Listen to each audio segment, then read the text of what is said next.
Nous voici au 11 mai 1536, dans le cadre de notre petite série sur la chute d'Anne Boleyn. Bonjour à toutes et à tous, j'espère que vous allez bien. Nous continuons notre série sur les événements qui ont précédé l'exécution de la deuxième reine d'Henri VIII. Le 11 mai 1536, c'est le jury du Kent qui a statué sur ces accusations, sur les adultères, sur l'inceste qui auraient été commis au palais de Greenwich, à East Greenwich et au château d'Elton. La réunion avait été présidée par le juge en chef John Baldwin et 6 de ses confrères, comme cela fut le cas pour le jury de la veille, et ils ont ensemble établi une liste de charges contre la reine et contre ces 5 hommes. Alors là aussi, les dates ne corroboraient pas souvent, comme nous l'avons expliqué dans la chronique d'hier.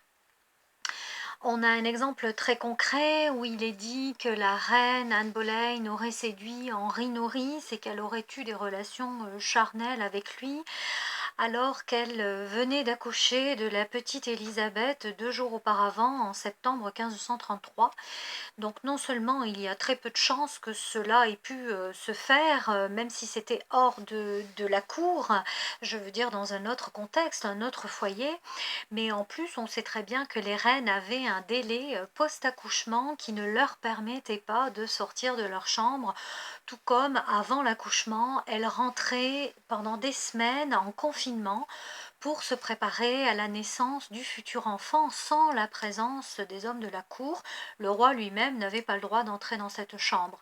Donc c'est pour vous donner un exemple d'éléments absolument incroyables qui ne tient absolument pas debout et qui a contribué aux charges d'accusation de la reine Anne Boleyn. L'un des premiers historiens anglais qui a beaucoup travaillé sur ces incohérences est le professeur Eric Ives, qui a écrit une très très bonne biographie sur la reine Anne Boleyn, The Life and Death of Anne Boleyn.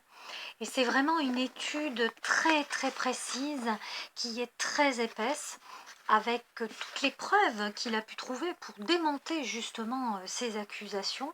C'est un livre qu'il faut lire doucement, c'est un livre qu'il faut relire souvent pour bien comprendre les éléments qu'ils sont dits.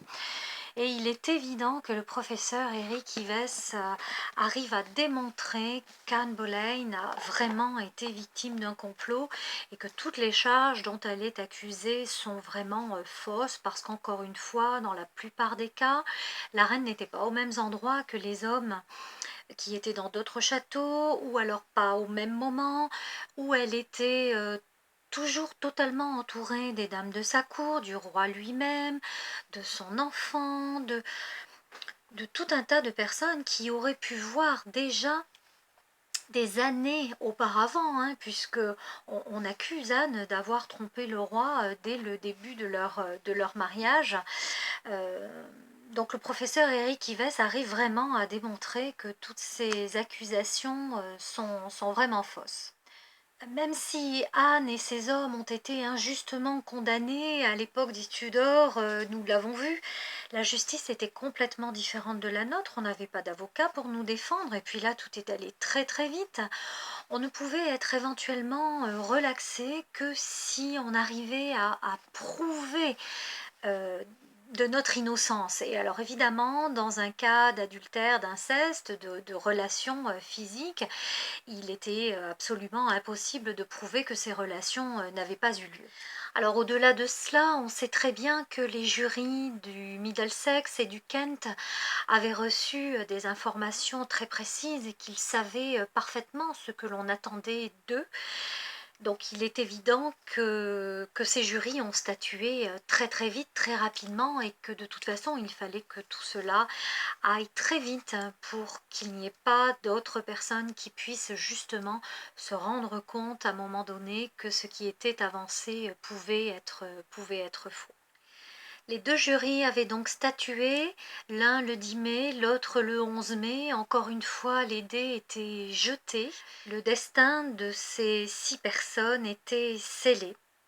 Et je vous donne rendez-vous demain pour la suite de cette chronique avec le procès de 4 de ces hommes. Demain, le 12 mai.